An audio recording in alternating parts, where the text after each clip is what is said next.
Hello students, मैं हूं आपका एजुकेटर कमलाक्ष झा। 25 नवंबर 2020 का करंट अफेयर्स का ये लेक्चर आप लोग देख रहे हैं। आज अपने थंबनेल में जगह नहीं है वो आप लोग के लिए करंट अफेयर्स लिखने की, क्योंकि आज जीएस पेपर 2 और पेपर 3 के काफी सारे टॉपिक्स आज अपन कवर करने वाले हैं। तो आप देख सकते हैं कि ये पूरे टॉपिक्स हैं यहाँ पर जो अपन कवर करेंगे। एंड गाइज, ये लेक्चर अगर आप पहली बार देख रहे हैं तो मैं आप लोग को बता दूं कि तुरंत चैनल को सब्सक्राइब कर लीजिए अगर आप सिविल सर्विसेज की तैयारी कर रहे हैं, क्योंकि यहाँ पर सिविल सर्विसेज एग्जामिनेशन को ध्यान में रखते हुए टॉपिक्स को कवर किया जाता है। और इस लेक्चर को एक बार देखने के बाद आपको कहीं से भी करंट अफेयर्स को प्रिपेयर करने की आवश्यकता नहीं होती है। यहाँ पर पूरे के पूरे टॉपिक्स कवर किए जाते हैं जिनसे रिलेटेड सिविल सर्विसेज आपसे क्वेश्चंस पूछती है, राइट। तो करंट अफेयर्स की पूरी प्रिपरेशन यहीं पर आपकी हो जाती है, राइट। और ये जो मैं बोल रहा हूं ना कि सिविल सर्विसेज में इन्हीं जो टॉपिक्स में आपको पढ़ाता हूं उन्हीं से रिलेटेड क्वेश्चन आ रहे हैं, तो ये मैं ऐसे ही नहीं बोलता हूं, इसके प्रूफ्स भी मैं आपको देता हूं। आप चाहें तो नीचे डिस्क्रिप्शन पर प्रूफ्स देख सकते हैं कि पिछले एक साल में जो मैंने स्टूडेंट्स को पढ़ाया था उन्हीं से रिलेटेड यूपीएससी 2020 में क्वेश्चंस आपसे पूछे गए। और इवन यूपीपीसीएस यानी कि स्टेट सिविल सर्विसेज की भी अगर बात करें तो उसकी भी अगर आप तैयारी कर रहे हैं तो उसके लिए भी इक्वली इंपॉर्टेंट आप प्रूफ्स देख सकते हैं। यूपीपीसीएस 2020 का भी मैंने प्रूफ वीडियो एक बना के रखा हुआ है, नीचे डिस्क्रिप्शन पर उसकी लिंक है, देख लीजिए। देखने के बाद सुनिश्चित कर लीजिए और रेगुलरली मेरे द्वारा बताए गए जो भी इंस्ट्रक्शंस है जो मैं लेक्चर्स के दौरान बताता हूं उसको आपको फॉलो करना है और रिलीजियसली लेक्चर्स को डेली आपको देखना है, नोट्स बनाने हैं, जो जो मैं कहता जा रहा हूं वैसे वैसे आपको करना है, राइट। और वैसे तो नोट्स बनाने की आवश्यकता नहीं है, अगर आप मंथली पीडीएफ पेड पैकेज को ले लेते हैं तो इससे आपका समय बचेगा। इसकी फीस बहुत कम है, मिनिमम 100 रुपीज पर मंथ इसकी फीस है। इसमें आपको डेली लेक्चर्स की पीडीएफ मिलती है, हैंडआउट्स नोट्स प्रोवाइड किए जाते हैं, वीकली कंपाइलेशन लेक्चर का आपको प्रोवाइड किया जाता है, मंथली मैगजीन भी मिलती है और आपको प्रैक्टिस करने के लिए आपके लिए मिनिमम 150 क्वेश्चंस प्रोवाइड किए जाते हैं जो कि सिविल सर्विसेज एग्जामिनेशन के पैटर्न के ऊपर बेस्ड होते हैं। इनसे रिलेटेड अगर आपको सैंपल वीडियो देखना है तो नीचे डिस्क्रिप्शन पर सैंपल वीडियो की भी लिंक है, ये कि कैसे नोट्स प्रोवाइड किए जाते हैं तो वो भी आपको पता लग जाएगा। और कैसे ज्वाइन करना है इस पेड पैकेज को तो उसकी भी इंफॉर्मेशन नीचे डिस्क्रिप्शन पर लिखी हुई है, आप ज्वाइन कर सकते हैं, राइट। और सब्सक्राइब कर लीजिए फटाक से चैनल को और बेल आइकन पे भी जरूर हिट कीजिएगा। और अगर आप फेसबुक पर हैं तो आप मेरे नाम को सर्च करके मुझे ऐड भी कर सकते हैं, कमलाक्ष झा मेरा नाम है, राइट। और कुछ भी आपको पूछना है फेसबुक पर मैसेज करके पूछ लीजिएगा, या फिर ये मेरा नंबर है, इस पर कॉल नहीं करेंगे आप, या तो आप एसएमएस कर लीजिए या फिर आप टेलीग्राम के थ्रू पूछ लीजिए, मेरा रिप्लाई विद इन 24 आवर्स आपके पास आ जाएगा। कोई भी अगर आपको क्वेरी है पेड कोर्स से रिलेटेड या कोई भी क्वेरी पूछ सकते हैं आप, ठीक है। तो चलिए अब आपका ज्यादा समय ना वेस्ट करते हुए फटाफट लेक्चर को शुरू कर लेते हैं। सो गाइस, आज पेपर 1 से रिलेटेड कोई टॉपिक नहीं आया है तो डायरेक्टली अपन पेपर 2 के टॉपिक से कवर कर रहे हैं। यहां पर बात करेंगे आवास दिवस और आवास वीक के बारे में, आवास दिवस और आवास सप्ताह के बारे में। तो देखिए, एक स्कीम है हमारी जिसका नाम है प्रधानमंत्री आवास योजना ग्रामीण। इस स्कीम के तहत हम लोग फोकस करते हैं कि 2022 तक सभी के लिए आवास जो है वो उपलब्ध हो सके, यानी कि सभी को घर मिल सके। तो हाउसिंग फॉर ऑल बाय 2022 ये में बेसिकली फोकस गोल ऑब्जेक्टिव इस स्कीम का हम लोग को देखने को मिलता है। तो जब ये हम लोग स्कीम लेकर आए थे 2016 में, तब उसी समय हम लोगों ने डिसाइड किया था कि हम 20 नवंबर को हर साल आवास दिवस जो है वो मनाएंगे, राइट। इसमें मेनली हम लोग फोकस करते हैं कि 2022 तक सभी लोगों को घर मिलना चाहिए और हम लोग 2.95 करोड़ प्रधानमंत्री आवास योजना ग्रामीण के तहत घर जो है वो बनाकर लोगों तक पहुंचा सकें, लोगों को प्रोवाइड करा सकें। तो ये है मेनली चीज जिसके बारे में आप लोग को एक आइडिया होना चाहिए, आवास दिवस के बारे में, आवास सप्ताह के बारे में। अब नेक्स्ट जो टॉपिक है वो है राष्ट्रीय नवजात सप्ताह, नेशनल न्यूबॉर्न वीक 2020। तो ये टॉपिक है, देखो नाम से ही समझ आ रहा है न्यूबॉर्न, तो हम लोग को फोकस किसके ऊपर करना है? न्यूबॉर्न बेबीज के ऊपर, न्यूबॉर्न बेबीज की हेल्थ के ऊपर, कि इन्फेंट मोर्टेलिटी रेट ज्यादा ना बढ़े, इसको हम लोग रिड्यूस करें, बच्चों की मृत्यु ना हो, राइट। तो इस पर मेनली फोकस किया जाता है इस सप्ताह के अंदर, राइट। और हर साल ये सप्ताह ऑब्जर्व किया जाता है 15 से लेकर 21 नवंबर के बीच में। और इस साल की जो इसकी थीम है 2020 की वो है quality equity dignity for every newborn at every health facility and everywhere. हर स्वास्थ्य केंद्र और हर जगह हर नवजात शिशु के लिए गुणवत्ता, समानता और गरिमा। तो ये इसकी 2020 की थीम हम लोग को देखने को मिल रही है। मेन फोकस किसके ऊपर रखा जाता है? न्यूबॉर्न बेबी की हेल्थ के ऊपर। प्रायोरिटी एरिया हेल्थ सेक्टर के अंदर न्यूबॉर्न बेबी की हेल्थ को रखना है, राइट। उस पर फोकस करना है, न्यूबॉर्न बेबी की हेल्थ को के ऊपर, और इन्फेंट मोर्टेलिटी रेट को रिड्यूस करना है, जो शिशु मृत्यु दर जो है उसको कम करना है, रिड्यूस करना है। और 2014 में इंडिया पहली कंट्री बन गई थी जिसने लॉन्च किया था इंडिया न्यूबॉर्न एक्शन प्लान, ये बिल्कुल समान था global every newborn action plan जैसा, यानी कि ग्लोबल लेवल पर, इंटरनेशनल लेवल पर ये प्लान था, तो उसी के जैसा ही हम लोगों ने नेशनल लेवल का एक प्लान लेकर आए थे। इसमें हम लोग का मेन टारगेट होता है कि न्यूबॉर्न बेबीज की डेथ को हमें प्रिवेंट करना है, क्योंकि मृत्यु ना हो, राइट। तो इस पर मेनली फोकस किया जाता है यहाँ पर। तो ये चीज है जिसके बारे में बस आपको एक बेसिक आइडिया होना चाहिए, और ये था ओवरऑल टॉपिक। अब गाइस यहाँ पर बात हो रही है global conference on criminal finances and crypto currencies के बारे में, आपराधिक वित्त और क्रिप्टो करेंसी पर वैश्विक सम्मेलन के बारे में। तो इस पर डिस्कस करते हैं। तो चौथी ऐसी ग्लोबल कॉन्फ्रेंस हम लोग को रिसेंटली देखने को मिली है, वर्चुअली हुई है ये। इसको ऑर्गेनाइज किया गया था इंटरपोल, यूरोपोल और बासल इंस्टीट्यूट के द्वारा। इसमें पार्टिसिपेंट्स कौन से थे? तो रिप्रेजेंटेटिव थे, लॉ इन्फोर्समेंट एजेंसीज मौजूद थी, जुडिशरी मौजूद थी, financial intelligence units, international organisations मौजूद थे, और प्राइवेट सेक्टर हम लोग को देखने को मिले थे। ये कॉन्फ्रेंस एक बेसिकली इनिशिएटिव है working group on crypto currency and money laundering का, जिसको स्टैब्लिश किया गया था 2016 में। ये एक ऑब्जेक्टिव के साथ लॉन्च किया गया था कि स्ट्रेंथन करना है, मजबूत बनाना है नॉलेज को, एक्सपर्टीज को, और बेस्ट प्रैक्टिसेस लेकर आनी है कि जिसके चलते इन्वेस्टिगेशन की जा सके, जितने भी फाइनेंशियल क्राइम्स या फिर इंटेलिजेंस से रिलेटेड केसेस हम लोग को देखने को मिलते हैं, उस पर बेहतर हम लोग इन्वेस्टिगेशन कर सके, बेहतर इंटेलिजेंस उस पर हासिल कर सकें, राइट, वर्चुअल एसेट्स और क्रिप्टो करेंसी के ऊपर। तो देखो, अब मैं आपको इजी तौर से समझाता हूं कि ये कॉन्फ्रेंस का मेजर पर्पस क्या है, राइट। तो देखो, कॉन्फ्रेंस किसके ऊपर है? नाम से आपको क्या समझ में आ रहा है? Criminal finances and crypto currencies के ऊपर। देखो, आज की डेट में पूरी चीज डिजिटल हो गई है। आज की डेट में हैकर्स हम लोग को ज्यादातर देखने को मिलते हैं। जैसे आपने कहीं पर देखा होगा कि कहीं पर भी हैकिंग हुई है बड़े पैमाने में, जो कि ऑलरेडी हो चुकी है, देखने को मिली है। तो उसमें हैकर्स पैसे किस मीडियम के थ्रू मांगते हैं? किस मीडियम के थ्रू मांगते हैं बताओ? तो यस, बिल्कुल सही चीज आप दिमाग में सोच रहे हो, क्रिप्टो करेंसी। क्रिप्टो करेंसी के थ्रू हैकर्स जो है वो पैसे मांगते हैं, राइट, क्रिप्टो करेंसी के थ्रू। क्रिप्टो करेंसी के टॉपिक को ऑलरेडी मैं आप लोग को एक्सप्लेन कर चुका हूं, बट फिर भी आपको जनरल थोड़ा बहुत तो आइडिया होगा कि क्रिप्टो करेंसी को पकड़ना बहुत मुश्किल होता है, यानी कि कौन किसको पेमेंट कर रहा है, किसके पास पेमेंट जा रहा है, तो इस चीज को ट्रैक करना बड़ा मुश्किल होता है। तो इसलिए हैकर जो है वो पूरी अपनी जितना भी ट्रांजैक्शन होता है, या क्रिमिनल्स जो होते हैं जितने भी इस प्रकार के ट्रांजैक्शंस होते हैं, वो क्रिप्टो करेंसी के थ्रू लेते हैं, राइट। तो वो इसके पीछे की ये वजह है क्योंकि कोई उनको ट्रैक नहीं कर पाएगा कि ये पैसा जो है वो ट्रांजैक्ट जो हुआ है वो किसके पास गया है और किससे ये पैसा गया है, तो उसको ट्रैक करना बड़ा मुश्किल है। तो इसीलिए हैकर्स क्रिप्टो करेंसी का उपयोग करते हैं, और जब वो क्राइम वगैरह करते हैं, और जिस प्रकार की एक्टिविटीज क्रिमिनल्स की हम लोग को देखने को मिलती है नेशनल लेवल पर, इंटरनेशनल लेवल पर, तो वो जो एक्टिविटीज हो रही है आज की डेट में, अगर इसको डिजिटली हम लोग चीजों को लिंक करते हुए देखें, इनके फाइनेंसेस को देखें, या फिर जनरल लेवल पर भी जो इनके फाइनेंसेस होते हैं, जैसे मनी लॉन्ड्रिंग, हवाला सिस्टम जिसको अपन बोलते हैं, हवाला सिस्टम के थ्रू मनी लॉन्ड्रिंग होती है। तो यहां पर ये कॉन्फ्रेंस में बैठकर उन्हीं सब चीजों के बारे में चर्चाएं होती है, उन्हीं सब चीजों के बारे में बात होती है कि कैसे हमें इसको रोकना है, कैसे इन लोग को डिटेक्ट करना है।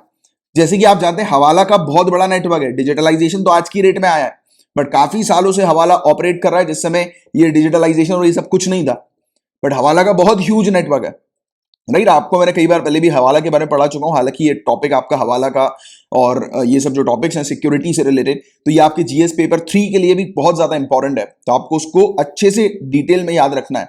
जब मैंने आपको कुछ समय पहले मनी लॉन्ड्रिंग के टॉपिक को एक्सप्लेन किया था, तो हवाला के बारे में बताया था। हवाला में क्या होता है कि सिंपल तौर से मैं एक जल्दी से आपको एक्सप्लेन कर देता हूं। जैसे कि आप यहां पर हो, आपको आपकी बात नहीं करते, छोड़ो, कोई एक इंडिविजुअल यहां पर है, किसी इंडिविजुअल को जो है वो 1 करोड़ रुपए काला पैसा उसके पास है, ब्लैक मनी उसके पास है 1 करोड़ रुपए, उसको ब्लैक मनी को यूएसए भेजना है। तो वो कैसे भेज सकते हैं? हवाला के थ्रू भेज सकते हैं। हवाला में होता क्या है, हवाला के जो एजेंट्स होते हैं ये क्या करेंगे, ये एक व्यक्ति से 1 करोड़ रुपए इंडिया में लेंगे और उस व्यक्ति को बैठाएंगे अपने पास और बोलेंगे कि आपको कहां पैसे पहुंचाने बताओ। तो वो व्यक्ति बोलेगा हमें इस लोकेशन पर पैसे पहुंचाने, जैसे कि मान लेते हैं कि अमेरिका में किसी स्ट्रीट पे पैसे पहुंचाने हैं उनको, तो वो क्या बोलेंगे, वो बोलेंगे सामने वाले व्यक्ति को कि चलो आप अपने आदमी को भेजो वहां पर, हम अपने आदमी को भेजते हैं पैसे ट्रांसफर करने के लिए। तो पता क्या होता है, हवाला के नेटवर्क में पैसा जो है वो उसका ट्रांजैक्शन ना फिजिकली होता है ना डिजिटली होता है, सिर्फ बातों पे होता है। इंडिया के अंदर से पैसा रिसीव हुआ, उसी सेम टाइम सेम डेट पर पैसा उसी समय सामने वाले व्यक्ति के पास ट्रांजैक्ट कर दिया जाता है, दे दिया जाता है अमेरिका के अंदर। यानी कि ये मान के चलो कि एग्जैक्टली पैसा का ट्रांसफर कहीं नहीं होता, इन लोग के रिकॉर्ड चलते हैं, जैसे डायरी होती है ना रिकॉर्ड की, उधारी खाता जो होता है जैसे, वैसे इनका पूरा नेटवर्क काम करता है। जैसे कि इंडिया के जो एजेंट्स हैं वो अमेरिका के एजेंट्स को कॉल करेंगे, बोलेंगे कि हम यहां पर हैं, मतलब हमारे पास पैसे रिसीव हो गए, आप उस व्यक्ति को अपनी तरफ से ये पैसा दे दो। और मतलब जो एजेंट्स के बीच में खाता चलता है, राइट, पैसा जो है वो फिजिकली कहीं से कहीं तक नहीं जा रहा, ना डिजिटली कहीं से कहीं तक नहीं जा रहा, सिर्फ बातों पे पूरा काम हो रहा है। अब कल को अगर अमेरिका के एजेंट को इंडिया में कुछ पैसे ट्रांसफर करवाने होंगे, तो अमेरिका का एजेंट क्या बोलेगा कि मैंने आपके कहने पर 1 करोड़ रुपए यहां से ट्रांसफर कर दिए थे, अब आप जो है वो, क्योंकि आपके पास उधारी है मेरी 1 करोड़ रुपए की, तो आप ये मेरा इतना पैसा जो है वो ट्रांसफर कर दो उस व्यक्ति को। ऐसा खेल चलता है हवाला का, राइट। बट हवाला के खेल को, उसके नेटवर्क को लोग बाग सही तरीके से समझ नहीं पाते। लोगों को लगता है कि पैसा जो है वो भिजवाया जाता है, ले जाया जाता है। हाँ, वो भी होता है, बट मेन तौर पर इनका सिर्फ काम जो चलता है ना, सिर्फ बोली पे चलता है, फोन कॉल्स पे चलता है, राइट, और टेक्स्ट पे चलता है। तो ऐसा मोड है इनका, ऐसा मीडियम है इनका, इस पर ये काम करते हैं हवाला। और इसी को रोकने के लिए, इसी को पकड़ने के लिए बेसिकली एजेंसीज, अथॉरिटीज काम करती हैं, राइट। क्योंकि ये सब जो पैसा होता है, जो क्रिमिनल इन पैसे का, फाइनेंस का उपयोग करते हैं, तो सही एक्टिविटी में तो होता नहीं है इन सब चीजों का उपयोग। आप सभी लोग समझदार हैं, जानते हैं, क्योंकि ब्लैक मनी है। ब्लैक मनी सही चीज में कहीं उपयोग नहीं होता। पहली बात तो ब्लैक मनी अपने आप में ही गलत है, राइट, इलीगल है, क्योंकि सामने वाले व्यक्ति ने टैक्स इवेट करके वो ब्लैक मनी कमाया है, और फिर वो ब्लैक मनी का वो जो उपयोग करते हैं, वो कई बार हम लोग कई केसेस में देखते हैं कि टेररिस्ट फाइनेंसिंग के लिए जाता है, या फिर और कोई इलीगल एक्टिविटी के लिए जाता है ना। वो वैसे तो अपने आप में ही इलीगल है ब्लैक मनी। चलो एनीवेज, ये चीज है, तो आप होपफुली समझ गए होंगे कि इस कॉन्फ्रेंस का क्या महत्व है। इस पर मैंने इसलिए थोड़ी सी बात आपसे करी क्योंकि GS paper 3 point of view से भी और इवन 2 पॉइंट ऑफ व्यू से भी है टॉपिक बहुत ज्यादा इंपॉर्टेंट है, राइट। चलो अब आगे की चर्चा करेंगे। अब गाइस, इस न्यूज पे थोड़ा सा ध्यान दीजिएगा। यहां पर बताया जा रहा है कि यूनाइटेड नेशन सिक्योरिटी काउंसिल की एक इनफॉर्मल मीटिंग हुई थी, जिसमें इंडिया के द्वारा यह कहा गया था कि अफगानिस्तान में इमीडिएट सीज फायर करना है, यानी कि तत्काल युद्ध विराम करना है। तो तत्काल युद्ध विराम की मांग, इमीडिएट सीज फायर की डिमांड जो है वो इंडिया के द्वारा उठाई गई है अभी recently United nation security council की एक इनफॉर्मल मीटिंग में। एक आरिया फॉर्मूला हम लोग को देखने को मिलता है। आरिया फॉर्मूला बेसिकली एक इनफॉर्मल मीटिंग है जो कि यूनाइटेड नेशन सिक्योरिटी काउंसिल के मेंबर्स जो है वो इसको करवाते हैं, कंडक्ट करते हैं। तो इसी मीटिंग के दौरान इंडिया ने डिमांड करी है कि इमीडिएट सीज फायर होना चाहिए, तत्कालीन युद्ध विराम जो है वो होना चाहिए अफगानिस्तान के अंदर। अब थोड़ी सी पहले अपन जनरल चर्चा करते हैं। तो देखिए, इंडिया क्यों ऐसी डिमांड कर रहा है कि अफगानिस्तान में युद्ध विराम होना चाहिए, सीज फायर होना चाहिए? क्या कोई युद्ध चल रहा है अफगानिस्तान में? तो नहीं, अभी तक तो ऐसा कुछ युद्ध नहीं है, बट हाँ, संभावना हो सकती है। कैसे युद्ध की संभावना हो सकती है? तो अगर आपने कुछ समय पहले से न्यूज को फॉलो किया होगा तो आपको शायद याद आ रहा होगा कि यूनाइटेड स्टेट्स के बीच में और तालिबान के बीच में एक डील हुई थी, राइट। अभी कुछ समय पहले ही हमने देखा था। उस डील में दोनों ने कहा था, यूनाइटेड स्टेट्स की जो ये फोर्सेस हैं, NATO, North Atlantic Treaty Organisation, तो ये फोर्स जो है वो यूनाइटेड स्टेट्स अपनी पीछे कर लेगा। यूनाइटेड स्टेट्स कोलिशन फोर्स जिसको अपन कहते हैं, तो ये अपनी फोर्सेस जो है वो पीछे कर लेगा, और तालिबान जो है वो यहां पर इस क्षेत्र पर, अफगानिस्तान के क्षेत्र पर किसी भी प्रकार की टेररिस्ट एक्टिविटी कंडक्ट नहीं करेंगे। तो ये डील हुई थी इस प्रकार की, राइट। और उसी डील में हमने देखा कि यूनाइटेड स्टेट्स की जो फोर्सेज हैं वो पीछे हो रही हैं। और बट चिंता ये सामने आ रही है कि अभी एक रिपोर्ट और मई के मंथ में सामने आई थी, जिस रिपोर्ट ने ये बताया कि यूनाइटेड स्टेट्स जो है उसने पीछे तो कर ली अपनी फोर्सेस, बट तालिबान ने जैसा कहा था, एश्योरेंस दिया था कि तालिबान किसी प्रकार की टेररिस्ट एक्टिविटी यहां पर कंडक्ट नहीं करेगा। बट कहा जा रहा है इस रिपोर्ट के थ्रू कि अलकायदा यहां पर अभी भी प्रेजेंट है और एक्टिव है अफगानिस्तान के अंदर। तो इस पर यह संकेत सामने नजर आ रहा है, जब यहां पर कोई भी फोर्सेस नहीं होगी, इसको ऐसे समझना, अफगानिस्तान में जब अगर कोई फोर्सेस नहीं होगी टेररिस्ट को कंट्रोल करने के लिए, उनको काउंटर करने के लिए, जैसे कि नाटो थी यहां पर, राइट, अगर वो यहां पर नहीं होगी, पूरी तरह से यहां से चली जाएगी, और ऑलरेडी इसकी काफी सारे जो ट्रूप्स हैं वो ऑलरेडी जा चुके हैं यहां से, राइट, हट चुके हैं अफगानिस्तान से। तो अगर इनको कंट्रोल करने के लिए कोई फोर्सेस नहीं होंगी, तो ये जो टेररिस्ट हैं ये इंडिया की तरफ आगे बढ़ेंगे, इंडिया को ये टारगेट करेंगे। और इसी चीज को देखते हुए इंडिया ने ये चिंता जताई, राइट, कि अफगानिस्तान में जो इश्यूज जो आज की डेट में देखने को मिल रहे हैं और जो हुआ है नाटो और तालिबान के बीच में, अब इसको लेकर चिंता यह है कि अब जो है वो स्थिति खराब हो सकती है। टेररिस्ट जो है वो इंडिया की तरफ आगे बढ़ सकते हैं, इंडिया को नुकसान पहुंचा सकते हैं, इवन अफगानिस्तान को भी। तो ये चीज यहां पर सामने नजर आ रही है। और क्या चीज करनी चाहिए इसको रोकने के लिए? तो देखिए, अफगानिस्तान के अंदर से अगर वायलेंस को खत्म करना है, हिंसा को समाप्त करना है, टेररिस्ट जो एक्टिव हम लोग को अफगानिस्तान के अंदर देखने को मिलते हैं उनको अगर सप्रेस करना है, तो अफगानिस्तान गवर्नमेंट को एक्शंस लेने की आवश्यकता है। तो ये पूरी प्रोसेस जो है उसको लीड किया जाना चाहिए अफगानिस्तान के द्वारा, राइट। तो ये चीज यहां पर बताई जा रही है। टेररिज्म के अगेंस्ट जीरो टॉलरेंस हम लोग को रखना है, यानी कि कोई भी टेररिस्ट को किसी भी प्रकार की जो है वो सहूलियत नहीं देनी है, कोई भी डील नहीं करनी है, जीरो टॉलरेंस रखना है टेररिस्ट के साथ। राइट्स ऑफ वुमेन, वुमेन्स के जो अधिकार हैं उनको स्ट्रांगली प्रोटेक्ट करना है, और जो माइनॉरिटीज और जो vulnerable section of the societies हैं उनके जो अधिकार हैं उनको प्रोटेक्ट करके सेफगार्ड करके रखना है। अफगानिस्तान के पास जो ट्रांजिट राइट है उस राइट का इस्तेमाल दूसरी कंट्री जो है वो गलत तरीके से ना करें, अफगानिस्तान के ऊपर जो है वो यानी कि उसको एक्सप्लॉइट करने के पर्पस के लिए ना करें। इसका क्या मतलब है, इसको आसान भाषा में मैं आपको समझाता हूं। देखिए गाइस, एक इंटरनेशनल कानून है, वो ये कहता है कि कोई भी लैंड लॉक्ड कंट्री, राइट, यानी कि कोई भी ऐसी कंट्री जो कि समुद्र के साथ अपनी बाउंड्री शेयर नहीं कर रही है, तो उस कंट्री के पास अधिकार होगा ट्रांजिट का। कैसा अधिकार होगा कि वो कंट्री उसकी जो नेबरिंग कंट्रीज होंगी जो कि अपनी बाउंड्री शेयर करती हो, नेबरिंग या फिर कोई उसके पास वाली कंट्री जो कि अपनी बाउंड्री समुद्र के साथ शेयर करती हो, तो उसका जो सामान है वो उस कोस्टल एरिया तक पहुंचना चाहिए, यानी कि उस क्षेत्र तक पहुंचना चाहिए जिस क्षेत्र से अफगानिस्तान का जो सामान है वो जा सके, राइट, यानी कि एक्सपोर्ट कर सके अफगानिस्तान अपने सामान को। जैसे कि फॉर एग्जांपल अफगानिस्तान के बगल में हमें पाकिस्तान नजर आती है, राइट, तो पाकिस्तान के साथ जो है अफगानिस्तान की ऐसी डील होगी कि अफगानिस्तान से जो भी सामान पाकिस्तान के अंदर एंटर होगा, पाकिस्तान उस सामान के ऊपर इंपोर्ट ड्यूटीज नहीं लगाएगी, और पाकिस्तान का ये फर्ज है कि उस सामान को मतलब जो पोर्ट्स तक पहुंचाए, सी पोर्ट्स तक पहुंचाए, और वहां से शिप में वो सामान अफगानिस्तान का लोड होके जो है वो एक्सपोर्ट हो सके। समझ पा रहे हो बातों को? तो ये राइट्स, ये इंटरनेशनल राइट है जो कि प्रोवाइड किए जाते हैं कंट्रीज को। हालांकि इस राइट को अफगानिस्तान ने अभी रेक्टिफाई नहीं किया है, बट फिर भी अफगानिस्तान के पास ये ट्रांजिट राइट हम लोग को देखने को मिलता है, क्योंकि वो एक लैंड लॉक्ड कंट्री है, राइट। तो ये वाली चीज है। तो यहां पर हमने इनडायरेक्टली पाकिस्तान के ऊपर फोकस किया, क्योंकि देखो आज की डेट में ऑल ओवर द वर्ल्ड जान रहा है कि पाकिस्तान टेररिस्ट फाइनेंसिंग में इन्वॉल्व है, टेररिस्ट को पनाह देने के ऊपर पाकिस्तान की एक्टिविटी हम लोग को देखने को मिलती है। तो इसलिए ये वाली चीज भी कही गई है कि किसी भी प्रकार का टेररिस्ट जो हेवन जो हम लोग बोलते हैं ना, कि जहां पर टेररिस्ट को पनाह वगैरह दी जाती है, तो इसको भी हमें टॉलरेट नहीं करना है। और हमने इनडायरेक्टली पाकिस्तान के ऊपर वो किया है, इशारा किया है, क्योंकि ये चीज का खुलासा, जैसे मैं भी आपको बोल रहा हूं ना कि पाकिस्तान जो है वो टेररिस्ट फाइनेंसिंग में इन्वॉल्व है, टेररिस्ट को पनाह देने में कहीं ना कहीं पाकिस्तान का हाथ है। तो इस चीज के बारे में ऐसा क्यों बोल रहे हैं हम लोग कि पूरी दुनिया भर को पता लग गया? क्योंकि आपको पता होगा financial action task force FATF ने जब पाकिस्तान से पूछा था कि आपके कंट्री के अंदर मनी लॉन्ड्रिंग हो रही है, इलीगल तरीके से पैसों का ट्रांजैक्शन हो रहा है, इसको आप रोको, और ये ट्रांजैक्शन क्यों हो रहा है उसका जवाब दो, कहां पे जा रहे हैं ये पैसे उसका जवाब दो। पाकिस्तान के पास कोई जवाब नहीं था FATF के क्वेश्चंस का, इसीलिए तो पाकिस्तान को ग्रे लिस्ट में डाला FATF ने, और इस पर अभी चर्चा चली थी। हालांकि FATF के बारे में भी डिटेल में मैंने आप लोग को पढ़ाया हुआ है, बट ये सब पूरी कलेक्टिव चीजें आप लोग को पता होनी चाहिए।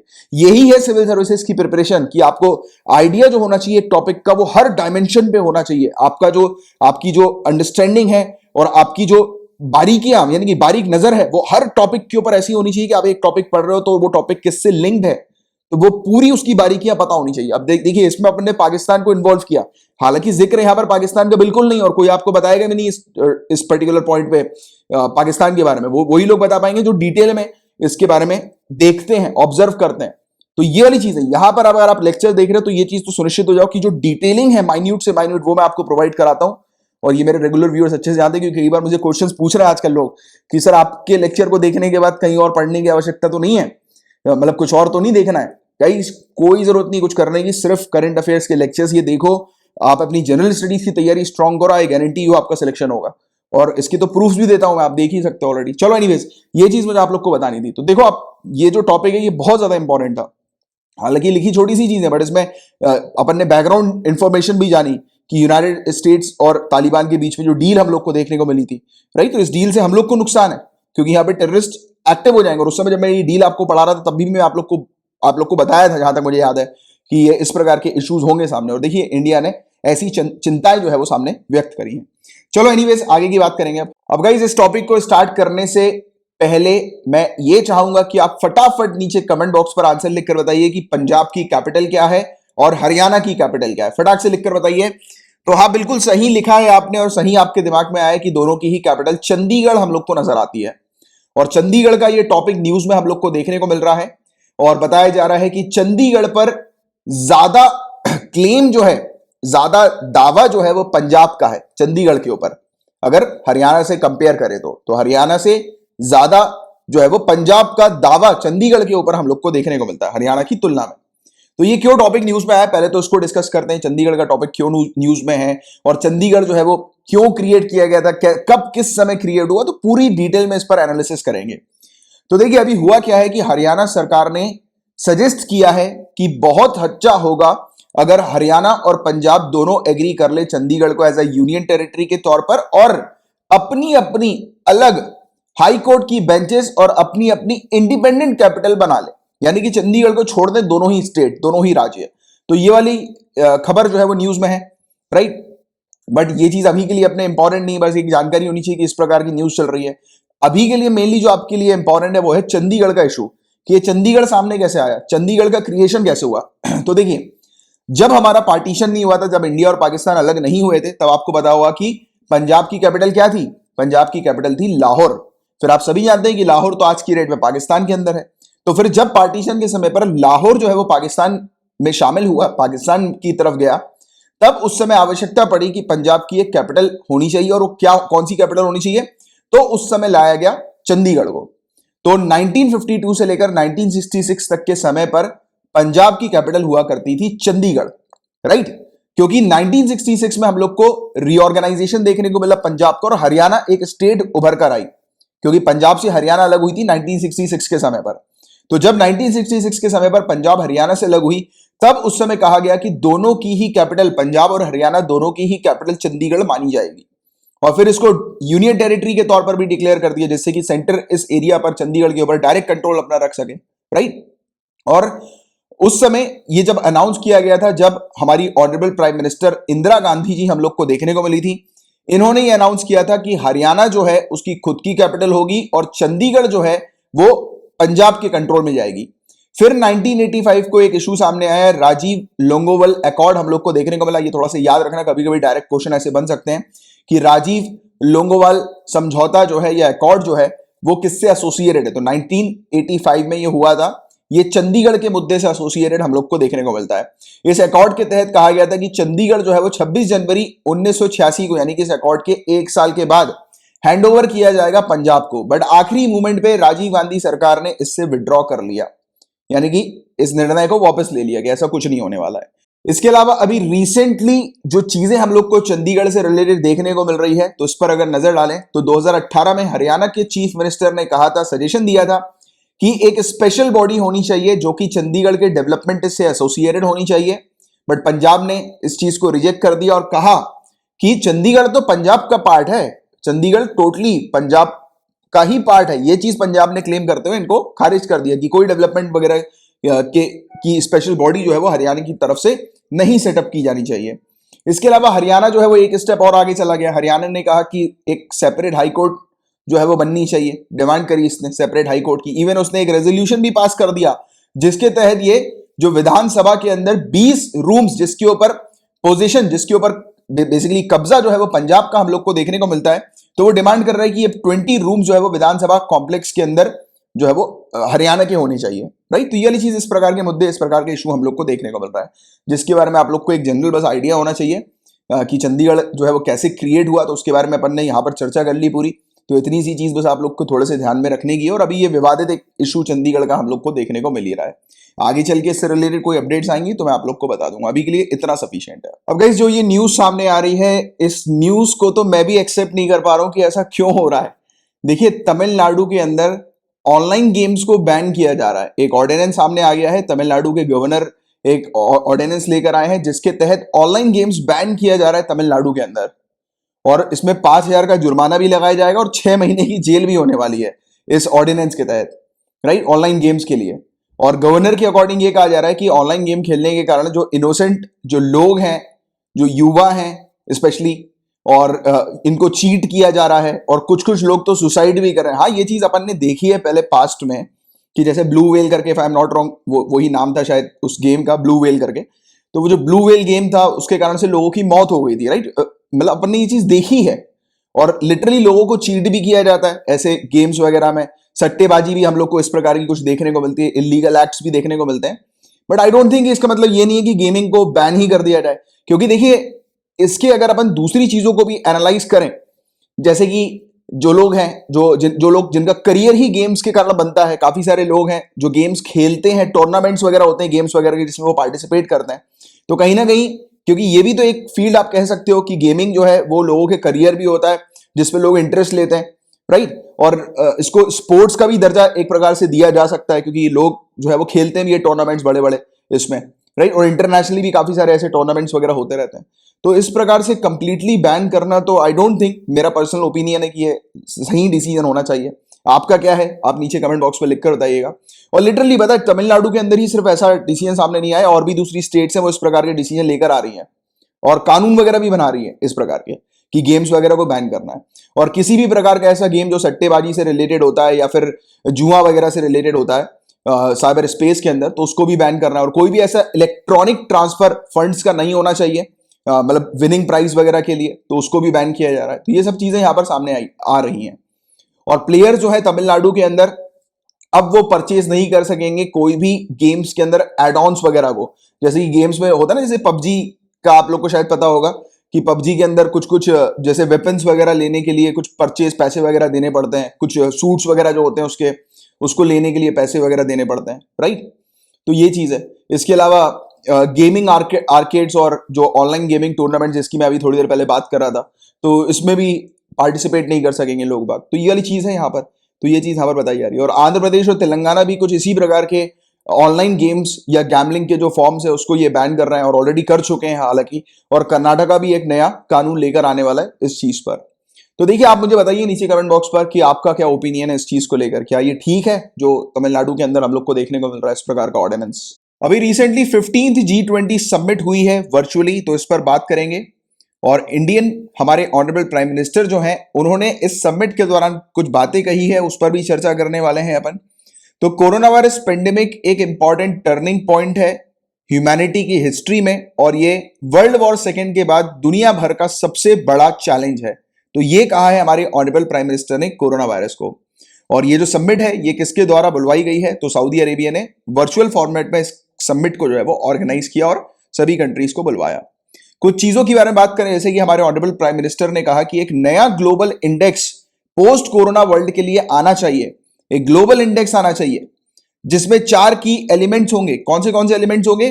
कि एक वास्ट टैलेंट पूल को क्रिएट करना। देखो, इंडेक्स के अंदर क्या होता है, हम देखते हैं कि इंडेक्स के अंदर अलग अलग कंट्रीज को रैंकिंग ऑफर की जाती है, राइट। तो यहां पर कहा गया कि ऐसा इंडेक्स लाया जाए कोरोना वायरस, अभी जब कोरोना वायरस खत्म होगा, समाप्त होगा, वैक्सीन वगैरह आ जाएगी, तो उसके बाद, या फिर कोरोना वायरस अभी जो चल रहा है, यानी कि जब कोरोना वायरस आया उसके बाद स्थिति कैसी हुई, तो इस पर पूरे दुनिया भर के अंदर क्या क्या चेंजेस आ रहे हैं। तो चेंजेस के अंदर स्पेसिफिकली फोकस करना है कि कौन सी कंट्री ने टैलेंट पूल को क्रिएट किया, राइट, कि इंडेक्स में ये चीज झलकनी चाहिए, दिखनी चाहिए। टेक्नोलॉजी जो है वो सभी सेगमेंट ऑफ सोसाइटी को मिल रही है कि नहीं मिल रही है अलग अलग कंट्री के अंदर, और उस हिसाब से फिर कंट्री को रैंकिंग देना है, क्योंकि इंडेक्स के अंदर कंट्री को रैंकिंग दी जाती है ना, इस प्रकार से आप समझो। तो इससे क्या चीज पता लगेगी कि ऑल ओवर द वर्ल्ड क्या स्थिति चल रही है। क्योंकि देखो, कोरोना वायरस के समय पर हमने एक चीज तो जान ली है कि डिजिटली चीजें पॉसिबल हैं बहुत सारी, क्योंकि पहले जब जो बोला करते थे कि काम जो है वो सिर्फ बाहर जाकर ही हो पाएगा, ऑफिस में बैठकर ही होगा, बट देखिए ऑल ओवर द वर्ल्ड जो है वो वर्क फ्रॉम होम हम लोग को देखने को मिल रहा है, या फिर वर्क फ्रॉम एनीवेयर हम लोग को देखने को मिल रहा है। तो ये वाला कंसेप्ट जो है वो आज की डेट में नॉर्मल हो चुका है। तो देखो, ये नोट करो, मेंस में आपके लिए काम का होगा, वर्क फ्रॉम एनीवेयर, राइट। तो ये कंसेप्ट है जो कि कोरोना वायरस के बाद से जो है वो हम लोग को देखने को मिल रहा है। साथ ही साथ इन्होंने कहा कि जो ग्लोबल इंडेक्स जो बनना चाहिए पोस्ट कोरोना वर्ल्ड, उसमें एक और जो इंडेक्स होना चाहिए जिसमें, यानी कि ग्लोबल इंडेक्स में एक और सेगमेंट जो या फिर एलिमेंट जो शामिल होना चाहिए वो ये है कि transparency in the system of governance के सिस्टम में ट्रांसपेरेंसी। साथ ही साथ मदर अर्थ के साथ हम लोग ट्रस्टीशिप की स्पिरिट के साथ कैसे डील कर रहे हैं, राइट। इसका मतलब सिंपल सा ये है कि सस्टेनेबल तरीके से हम लोग नेचुरल रिसोर्सेज को एक्सप्लॉइट कर रहे हैं या क्या कर रहे हैं, तो उसके बारे में जो है वो ये इंडेक्स बताएगा अलग अलग कंट्री को रैंक करते हुए। तो ये वाली चीज है। और सजेस्ट किया कि G20 वर्चुअल सेक्रेटेरिएट भी क्रिएट करना चाहिए, और साथ ही साथ जो है मतलब सेक्रेटेरिएट के साथ ही साथ जो भी डिस्कशन होते हैं G20 के अंदर, तो उसकी पूरी एक रिपोजिटरी यानी कि एक फोल्डर वगैरह, फाइल्स वगैरह हम लोग को, यानी कि रिकॉर्ड वगैरह। तो ऐसा डॉक्यूमेंटेशन रिकॉर्ड्स होना चाहिए। और G20 लीडर समिट जो है उसने मतलब जब वो खत्म हुई तो उसने अडॉप्ट किया लीडर्स डिक्लेरेशन को, और साथ ही साथ सऊदी अरेबिया ने प्रेसिडेंसी इटली को जो है वो पास करी। तो ये चीज हम लोग को इस G20 समिट के दौरान देखने को मिल रही है। और G20 की अगर बेसिक चीजों के बारे में कुछ और बात करें, अभी जो अपन ने चर्चा करी कि हमारे ऑनरेबल प्राइम मिनिस्टर के द्वारा ये कुछ सजेशन दिए गए थे। इसके अलावा G20 के बारे में स्पेसिफिकली बात करें तो ये एक इंटरनेशनल फोरम है। किसका है? याद रखिएगा, गवर्नमेंट्स और सेंट्रल बैंक गवर्नर्स का, राइट। ये आते हैं 19 कंट्री के गवर्नमेंट्स और central bank governors plus European union. तो G20 के अंदर अगर कोई क्वेश्चन आ जाए कि G20 के अंदर 20 कंट्रीज हैं, ग्रुप ऑफ 20 कंट्रीज हैं, तो वो स्टेटमेंट गलत होगा, क्योंकि 20 कंट्रीज नहीं है, 19 कंट्री हैं प्लस यूरोपियन यूनियन। अब आप मुझे बताइए यूरोपियन यूनियन के अंदर कितनी कंट्रीज हैं टोटल, नीचे कमेंट बॉक्स पे लिखकर बताइए। कई बार मैं आप लोग को एक्सप्लेन कर चुका हूं इसके बारे में। तो G20 का फॉर्मेशन कब हुआ था? 1999 में। इसका एम यह है कि ये पॉलिसीज डिस्कस करते हैं कि कैसे इंटरनेशनल फाइनेंशियल स्टेबिलिटी को प्रमोट किया जाए। और G20 जो है 2008 के बाद से उसका एजेंडा एक्सपेंड हो गया कि 2008 में जो इकोनॉमिक क्राइसिस जो आए थे, तो उसके बाद से इन्होंने फोकस करना शुरू किया। इसके बाद फिर ज्यादा फोकस करना शुरू किया कि सेंट्रल बैंक के गवर्नर्स को भी यहां पर बुलाया जाएगा। और गवर्नर्स जो है यानी कि अलग अलग कंट्रीज के सेंट्रल बैंक के गवर्नर्स, तो वो एक अच्छा डिसीजन ले सकेंगे इंटरनेशनली इकोनॉमी को स्टेबल करने के लिए। तो ये चीज है। इसमें 20 मेंबर्स कौन से? एक तो यूरोपियन यूनियन, इसके अलावा India, Australia, Brazil, Canada, People's Republic of China, France, Germany, Argentina, Indonesia, Italy, Japan, South Korea, Mexico, Russia, Saudi Arabia, South Africa, Turkey, United Kingdom, United States. तो ये 19 कंट्रीज और European union, तो total इसके 20 members हम लोग को देखने को मिलते हैं। तो G20 में कितने मेंबर से पूछा जाए तो 20, बट कितनी कंट्रीज है तो पूछा है 19 प्लस यूरोपियन यूनियन। तो ये चीज थोड़ी सी ध्यान में रखिएगा, ठीक है। तो ये था पूरा ओवरऑल 2 से रिलेटेड सिर्फ इतने ही टॉपिक्स थे। अब अपन पेपर 3 के टॉपिक्स की तरफ आगे बढ़ रहे हैं। तो देखिए ये जो टॉपिक है, इसमें जो मेन जो काम की चीज है पहले वो मैं आपको बताता हूं, वो है मोनोक्लोनल एंटीबॉडीज। डायरेक्ट क्वेश्चन बनेगा कि ये मोनोक्लोनल एंटीबॉडीज क्या होती हैं। तो आपको सिंपल ये याद रखना है कि ये एक मैन मेड प्रोटीन होता है, इसको अलग से बनाया जाता है, इसको बॉडी में डाला जाता है, और बॉडी में जब ये जाती है तो हमारे इम्यून सिस्टम को ये बूस्ट कर देती है।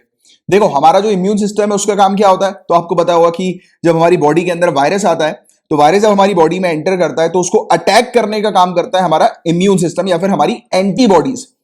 तो एंटीबॉडीज कब बनती है हमारी बॉडी के अंदर? जब वायरस एंटर करता है, राइट। बट ये जो मोनोक्लोनल एंटीबॉडीज जो होती है ना, ये हमारी बॉडी के अंदर जब डाली जाती हैं दवाई वगैरह के थ्रू, ड्रग्स वगैरह के थ्रू, जब ये डाली जाती है हमारी बॉडी में, तो हमारी बॉडी एकदम से अपनी एंटीबॉडीज ज्यादा मात्रा में बनाने लगती है, राइट।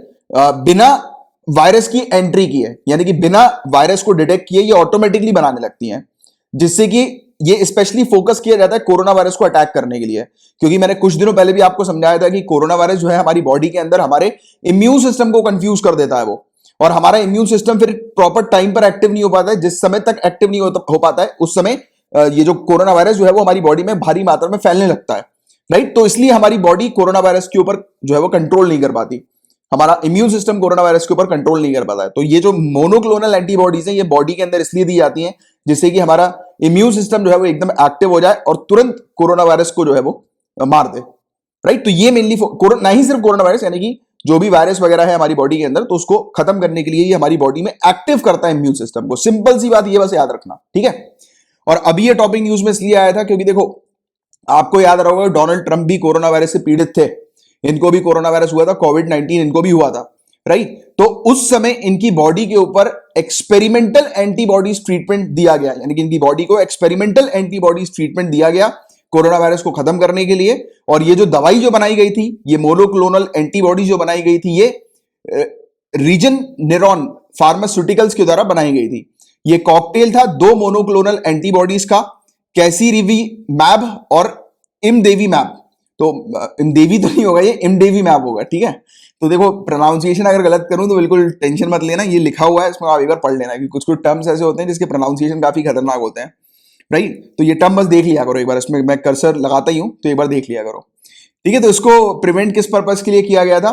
तो जो इन्फेक्टेड पर्सन जो होते हैं, तो उनमें जो भी डिजीज वगैरह हो जाती है, तो उनको उन डिजीज को प्रिवेंट करने के पर्पस के लिए इसको बनाया गया था। जैसे कि कोरोना वायरस, जिनको कोरोना वायरस हुआ है तो उनकी बॉडी का स्टेटस और खराब ना हो, क्योंकि कोरोना वायरस के अंदर हम देखते हैं कि इश्यूज बहुत ज्यादा खराब होने लगते हैं, रेस्पिरेटरी इश्यूज हम लोग को देखने को मिलने लगते हैं, और भी बॉडीज के दूसरे ऑर्गन्स में भी इफेक्ट पड़ने लगता है। तो ये क्या करता है कि जब बॉडी जो है वो पूरी तरह से खत्म ना, मतलब ऑर्गन्स वगैरह काम करना ना बंद कर जाए पूरी तरह से, तो उससे पहले ही हमारे इम्यून सिस्टम को ये इतना एक्टिव कर देता है कि हमारा इम्यून सिस्टम जो है वो वायरस को मारने में सक्सेसफुल हो जाता है, राइट। तो ये बॉडी का वेट नहीं करता कि बॉडी अपने खुद के एंटीबॉडीज को जनरेट करे। ये ड्रग जो है बॉडी के नेचुरल डिफेंस सिस्टम को बूस्ट कर देता है, राइट। तो जिससे कि हमारा एंटीबॉडीज एकदम भारी मात्रा बनने लगती है, जिससे कि हम लोग वायरस के ऊपर हमारी एंटीबॉडी जो है वो कंट्रोल कर सके वायरस को। और ये दूसरा ड्रग का टाइप इसमें एक और हम लोग को देखने को मिलता है, जिसको मोनोक्लोनल एंटीबॉडी कहा जाता है, जिसके बारे में मैंने भी आपको बताया है कि इसको कोरोना वायरस को ट्रीट करने के पर्पज के लिए जो है वो उपयोग में लिया जा रहा है एट प्रेजेंट। तो वही चीज, ये वाली चीज ये है मोनोक्लोनल एंटीबॉडी, जो कि डोनाल्ड ट्रंप को दिया गया था, राइट। तो ये चीज है, तो इसका एक बस आपको जनरल आइडिया होना चाहिए, जानकारी होनी चाहिए, क्योंकि मेन काम की चीज है आपके लिए यहाँ पर मोनोक्लोनल एंटीबॉडी। इससे रिलेटेड क्वेश्चन पूछे जाएंगे कि इसका कंसेप्ट आपको पता होना चाहिए, बस सिंपल सा, राइट। बात करें तो देखिए इस न्यूज में दो चीज होने वाली है। एक तो ये टॉपिक आपको समझ में आएगा, दूसरी बात जैसे कि जो स्पेशली नए व्यूअर्स हैं जो हमेशा मुझसे पूछते हैं कि सर जो आप पढ़ा रहे हो वो सफिशिएंट है क्या, और जो आपकी एनालिसिस आप कर रहे हो उसके अलावा हमें कुछ और तो नहीं देखना है। तो देखिए गाइस, सिविल सर्विसेज के अंदर देखो, पहली बात तो मैं प्रूफ्स आपको ऑलरेडी दे चुका हूं। दूसरी चीज यानी कि प्रूफ्स के सेंस की अगर मैं बात करूं तो आपको ऑलरेडी बता चुका हूं कि अपन जो पढ़ते हैं उन्हीं से रिलेटेड क्वेश्चंस बनते हैं। दूसरी बात, सिविल सर्विसेज में ये बहुत मैटर करता है कि जो न्यूज में लिखा हुआ है उस पर आप किस तरीके से आप न्यूज को समझते हैं, क्योंकि न्यूज में बहुत सारी चीजें मेंशन नहीं होती, जो कि मैं आपको अलग से बताता हूं आपकी अंडरस्टैंडिंग डेवलप करने के लिए। और अपन थोड़ी सी फ्यूचर की चीजों को ध्यान में रखते हुए भी बात करते हैं, क्योंकि as a good civil servant आप जब आंसर को लिखोगे तो आपके जो चेक कर रहे होंगे आंसर, वो यही चाहेंगे कि आप एक जो आंसर लिख रहे हैं वो सिविल सर्वेंट की अप्रोच से लिख रहे हैं कि नहीं लिख रहे हैं। उस चीज की क्लैरिटी अभी आपको यहां पर मिलेगी। वो कैसे मिलेगी थोड़ी देर से बताता हूं। तो फ्रंटियर हाईवे प्रोजेक्ट ये हम लोग को देखने को मिल रहा है। ये लद्दाख में स्टैंड ऑफ जो हम लोग को देखने को मिला था इंडिया और चाइनीज आर्मी के बीच में मई महीने में, तो अरुणाचल प्रदेश आज की डेट में फोकस कर रहा है कि ये एक हाईवे क्रिएट करेगा इंडो तिब्बत बॉर्डर पे, और जिसके चलते अगर कोई वॉर लाइक सिचुएशन डेवलप होती है तो हम लोग अपने सोल्जर्स को जो है वो यहां पर तैनात कर सकें, पहुंचा सकें। देखिए अपन ने डिस्कस किया था 17 नवंबर को एक टॉपिक को, जिसके तहत हमने बात करी थी कि अरुणाचल प्रदेश की बाउंड्री के पास, बॉर्डर के पास चाइना जो है वो एक रेलवे लाइन को सेटअप कर रहा है, कंस्ट्रक्ट कर रहा है। ये 17 नवंबर 2020 के लेक्चर को अपन ने डिस्कस किया था। इस लेक्चर में आप चाहे तो जाकर देख भी सकते हैं। इस लेक्चर के 11 मिनट 13 सेकंड पे आपको ये टॉपिक मिल जाएगा। जो चीज न्यूज में लिखी हुई है वो चीज तो मैंने आपको पढ़ाई थी। इसके अलावा आपको यह भी बोला था कि इंडिया के लिए चिंताजनक बात यह है कि चाइना जो ये रेलवे लाइन को कंस्ट्रक्ट कर रहा है, इसका मतलब यह है कि चाइना जब चाहे तब अपनी फोर्सेस को, अपनी आर्मी को यहां पर तैनात कर सकता है। मैंने आपको यह भी कहा था कि हमें क्या करना चाहिए कि हमें अपनी अरुणाचल प्रदेश में ट्रूप्स को, सोल्जर्स को बढ़ा देना चाहिए अब, और या फिर हमें इंफ्रास्ट्रक्चर क्रिएट करना चाहिए जिसके चलते हमारे ट्रूप्स भी यहां पर जल्द से जल्द पहुंच सकें। तो आप देखिए यही चीज यहां पर हो गई है। बकायदा न्यूज में वाली चीज लिखी है कि हमें अपने ट्रूप्स को जल्दी से जल्दी यहां पर लेकर आना है अगर वॉर लाइक सिचुएशन डेवलप होती है। तो इसीलिए ये फ्रंटियर हाईवे प्रोजेक्ट जो है वो अरुणाचल प्रदेश में हम लोग को देखने को मिल रहा है, ये लेकर आ रही है। समझ रहे हो बातों को कि जो अपन ने कुछ समय पहले एनालाइज किया था बिना ये जाने कि अरुणाचल प्रदेश में ऐसा कोई प्लान आने वाला है, उस समय मैंने आपको सजेशन दे दिए थे कि ये चीज इस प्रकार की होनी चाहिए यहां पर, जिससे कि हम लोग आने वाले समय में प्रोटेक्टेड रह सकें कल को अगर कोई स्थिति खराब होती है तो। और वो देखिए बिल्कुल चीज यहां पर सरकार के द्वारा भी वही चीज लाई जा रही है। तो आप बनने वाले हो आने वाले समय में ब्यूरोक्रेट्स, और यहां पर मैं आपको यही चीज सिखाता हूं। मेरा काम न्यूज पढ़ाने का नहीं है बिल्कुल भी, ये बात बिल्कुल ध्यान में रखना, क्योंकि न्यूज़पेपर में है, कोई भी इंसान पढ़ के समझ सकते हैं। मेरा काम यहां पर एग्जैक्टली वो चीज बताना जिससे कि आपका एग्जाम क्लियर हो, आप क्रैक करो एग्जाम को। तो इसलिए कहता हूं कि जो भी चीज बोल रहा हूं उसको सीरियसली लिया करो। देखो आप बकायदा आपके सामने, और ऐसे प्रूफ तो ना जाने कितनी बार मैं अपने रेगुलर स्टूडेंट्स को दे ही चुका हूं, जानते ही है वो।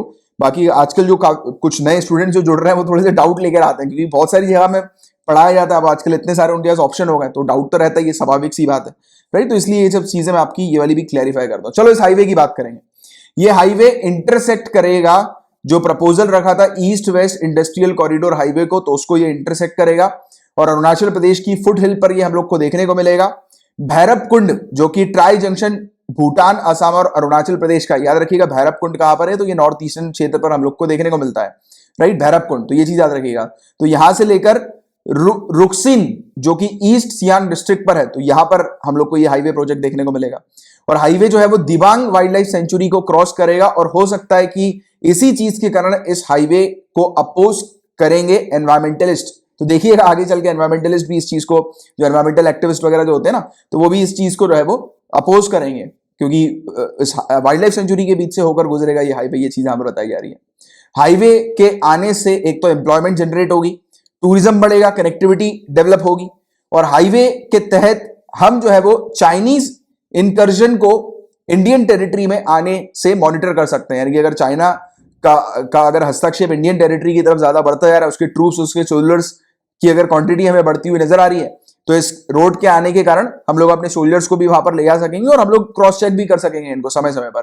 तो इंडिया की सिक्योरिटी के लिए काफी ज्यादा बेहतर होने वाला है ये वाला प्रोजेक्ट, राइट, जो कि अरुणाचल प्रदेश में हम लोग को आने वाले समय में देखने को मिलेगा। इसके अलावा एक कंसेप्ट भी है लुक ईस्ट कनेक्टिविटी कंसेप्ट, तो इस पर भी हम लोग काम कर सकेंगे इस हाईवे के तहत, राइट। तो ये चीज है, तो इसके बारे में बस आपको एक जनरल जानकारी होनी चाहिए।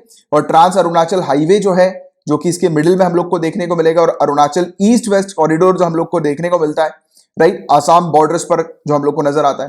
तो ये जो हाईवेज जो है इसको अकंपनी करेगा, यानी इसी के साथ ही वाला प्रोजेक्ट हम लोग को देखने को मिलेगा, राइट। तो ये चीज है, तो आप लोग को इसका एक जनरल आइडिया होना चाहिए। अब आगे की चर्चा करेंगे है केरला के एक कानून के बारे में। कानून का नाम है 118A। ये नया कानून हम लोग को केरला का देखने को मिल रहा है। अब आप बोलेंगे कि सर कानून वगैरह तो अपन पेपर 2 में पढ़ते हैं, आप पेपर 3 में क्यों पढ़ा रहे हो? तो देखिए, ये कानून जो है वो सिक्योरिटी से रिलेटेड है, तो दैट्स वाई ये पेपर 3 के अंदर कानून देखने को मिल रहा है। प्लस इसमें आईटी से रिलेटेड भी ये कानून हम लोग को नजर आता है, राइट। इंफॉर्मेशन टेक्नोलॉजी से रिलेटेड ये कानून है, वो कैसे है तो उस पर अपन अभी चर्चा करते हैं। तो ये नया कानून आया है केरला के अंदर, केरला सरकार ने इसको इंट्रोड्यूस किया है। Section 118A Kerala police act का ये हम लोग को देखने को मिल रहा है। इस कानून के तहत जो भी इंडिविजुअल ऑफेंसिव, अब्यूजिव और थ्रेटनिंग कंटेंट सोशल मीडिया पे पोस्ट करते हैं तो उनके ऊपर पेनल्टी लगाई जाएगी। यानी कि घृणास्पद, अपमानजनक और धमकी भरे पोस्ट डालने वाले व्यक्ति को जो है वो दंडित किया जाएगा, पिनलाइज किया जाएगा इस कानून के तहत। ये कानून इंट्रोड्यूस किया गया है एक ऑर्डिनेंस रूट के तहत, और इस कानून के अकॉर्डिंग क्या क्या चीजें बताई जा रही है कि कोई भी इंडिविजुअल किसी भी प्रकार का कंटेंट अगर वो डालते हैं और किसी भी मोड ऑफ कम्युनिकेशन, यानी कि वीडियो डालते हैं, ऑडियो डालते हैं, फोटो इमेज डालते हैं, और वो अगर थ्रेटनिंग हुई, धमकी भरी हुई, अब्यूजिव हुई, ह्यूमिलेटिंग हुई, किसी को डिफेम करने वाली हुई, राइट, और ऐसी कोई फॉल्स इंफॉर्मेशन, तो ऐसी चीज अगर कोई व्यक्ति डाल रहे हैं तो उनको 3 साल तक की जेल और फाइन, या फिर दोनों, फाइन के तौर पर 10,000 रुपए फाइन यहां पर लगाया जाएगा और 3 साल तक की जेल हम लोग को देखने को मिलेगी। और इवन ना ही सिर्फ जैसे कि एक इंडिविजुअल जो पोस्ट कर रहे हैं वो सिर्फ उन्हीं को ही नहीं यहां पर बेसिकली पिनलाइज किया जाएगा, दंडित किया जाएगा, बल्कि जो लोग शेयर कर रहे हैं और जो लोग इस पर अपना ओपिनियन दे रहे हैं उनको भी किया जाएगा। तो ये काफी खतरनाक कानून बताया जा रहा है। इसी प्रकार का एक कानून पहले था, सेक्शन 66A के नाम से हम लोग को आईटी एक्ट का देखने को मिलता था, information technology act section 66A, और वैसे ही हम लोग को section 118D Kerala police act का देखने को मिलता था। तो 2015 में ऑनरेबल सुप्रीम कोर्ट ने इसको रद्द किया था, तो इसके बारे में आपने शायद पढ़ा भी होगा। और ये फ्री स्पीच एंड एक्सप्रेशन जो हम लोग बोलते हैं ना, फंडामेंटल राइट जो है हमारे पास, right, freedom of speech and expression का, तो उसका ये वायलेशन कर रहा था, उल्लंघन कर रहा था, तो इसलिए ऑनरेबल सुप्रीम कोर्ट ने इसको खारिज कर दिया। अभी उसी प्रकार का सेम सिमिलर ये कानून केरला के अंदर देखने को मिल रहा है, और एक्सपर्ट्स इस कानून को ड्रैकोनियन लॉ कह रहे हैं, क्योंकि इस कानून के तहत क्या हो सकता है कि जैसे कि सरकार हो गई, पुलिस हो गई, या इंडिविजुअल ये मिसयूज कर सकते हैं इस कानून का। जैसे कि सरकार को किसी का मुंह बंद करना है, राइट, यानी कि सरकार नहीं चाह रही, रूलिंग पार्टी नहीं चाह रही कि अपोजिशन वाले लोग जो है वो उसके खिलाफ कुछ लिखें, बोलें, तो फिर क्या होगा कि इस कानून के तहत सामने वाले व्यक्ति के जो विचार जो वो एक्सप्रेस कर रहे हैं, ओपिनियन जो वो एक्सप्रेस कर रहे हैं, उसको इस कानून के साथ रिलेट करते हुए सामने वाले व्यक्ति को सजा सुना दी जाएगी। तो ये वाली चीज है इसके अंदर, तो इसका मिसयूज भी बहुत बुरी तरह से किया जा सकता है। और केरला सरकार हालांकि ये क्लेम कर रही है कि ये साइबर क्राइम से लड़ने के लिए, जैसे कि वुमेन्स जो डिस्क्रिमिनेशन फेस करती हैं ऑनलाइन, राइट, वुमेन्स के बारे में जो उल्टी सीधी बातें, कई बार लोग बाग जो है ना वो उल्टी सीधी बातें लिख वगैरह देते हैं, तो उनको यहाँ पर प्रोटेक्शन मिलेगी। हालांकि केरला सरकार तो ये कह रही है, बट इस कानून के अंदर इस चीज के बारे में कि वुमेन्स को यहाँ पर प्रोटेक्शन मिलेगी, इस चीज के बारे में कहीं पर भी मेंशन नहीं था। तो ये चीज यहाँ पर सामने आई। और ये जो हमारा फंडामेंटल राइट है आर्टिकल 19 उसको ये रिस्ट्रिक्ट करेगा, स्पीच को रिस्ट्रिक्ट करेगा ये कानून। और इस कानून के तहत ये भी बताया जा रहा है कि भारी मात्रा में एफआईआर वगैरह भी फाइल होंगी कि लोग बाग जो है वो, क्योंकि देखो आज की डेट में हर कोई, जैसे कि आपस में दो लोग हैं, उन्होंने किसी ने एक दूसरे की खिल्ली उड़ा दी सोशल मीडिया में दोस्ती दोस्ती के बीच में, तो एफआईआर हो जाएगी, राइट। तो ऐसी चीज भी देखने को मिल सकती है। और इसके अलावा पुलिस के पास पावर आ जाएगी, पुलिस सुओ मोटो केस जो है वो एक इंडिविजुअल के अगेंस्ट जो है वो खुद से ले सकते हैं, यानी कि खुद से ही एक केस जो है वो ले सकते हैं पुलिस, राइट, यानी कि सामने ले व्यक्ति के खिलाफ, और वही सरकार वगैरह का मिसयूज इसमें देखने को मिलेगा। तो ये बस जनरल चीजें हैं जिसके बारे में बस एक आपको जानकारी होनी चाहिए, आइडिया होना चाहिए। गाइस अब डिस्कस करेंगे सेंटिनल-6 सैटेलाइट के बारे में। तो क्या है ये सैटेलाइट? तो देखो, कॉपरनिकस सेंटिनल-6 माइके फ्रिलिच सैटेलाइट, इसको डिजाइन किया गया है ओशियंस को मॉनिटर करने के लिए। जो हमारे ओशियंस होते हैं ना, तो मेनली ये फोकस करेगा कि ओशियन का पानी, यानी कि जो सी लेवल जो है हमारा ओशियन का, वो कितना इंक्रीज हो रहा है। इसका मतलब क्या है? सी लेवल इंक्रीज को मॉनिटर करने के लिए सैटेलाइट काम करेगी। इसका मतलब यह है कि ये सैटेलाइट क्लाइमेट चेंज को ऑब्जर्व करेगी। जो क्लाइमेट चेंज में हम लोग क्या देख रहे हैं कि कार्बन डाइऑक्साइड का एमिशन हो रहा है, कार्बन डाइऑक्साइड के एमिशन के कारण टेम्परेचर लेवल इंक्रीज हो रहा है। जब टेम्परेचर लेवल इंक्रीज हो रहा है, जो जो मौजूदा जो ग्लेशियर्स हैं, आइस शीट्स जो हम लोग को देखने को मिलती हैं, वो मेल्ट हो रही हैं। और जब ये ग्लेशियर्स मेल्ट होते हैं तो सी लेवल क्या होता है? राइज होता है। तो ये सैटेलाइट उसी चीज को मॉनिटर करेगी मेनली। तो ये वाली चीज बस आपको थोड़ी सी इस सैटेलाइट के बारे में जानना है। इसको अभी रिसेंटली कैलिफोर्निया से लॉन्च किया गया था, और ये स्पेसएक्स फैल्कन 9 रॉकेट से लॉन्च की गई थी। और ये नेक्स्ट मिशन जो है वो यही है इनका, कि ग्लोबल सी लेवल, पूरी दुनिया भर का जो सी लेवल जो राइज हो रहा है उसको, उसमें जो चेंजेस आ रहे हैं उसको ये मेजर करेगी। और ये जो मिशन है इस प्रकार का, जो ग्लोबल सी लेवल को चेक करेगा, मॉनिटर करेगा, उस मिशन को कहा जा रहा है JSON community of services mission. JSON CS mission के नाम से ये जाना जा रहा है, थोड़ा सा याद रखना। इसके अलावा ये ओशियन की जो हाइट है उसको मेजर करेगी। और ये चीज किसके लिए इंपॉर्टेंट है? ऑलरेडी आपको बता चुका हूं कि अर्थ का क्लाइमेट जो चेंज हो रहा है उसको समझने के लिए ये चीज इंपॉर्टेंट है।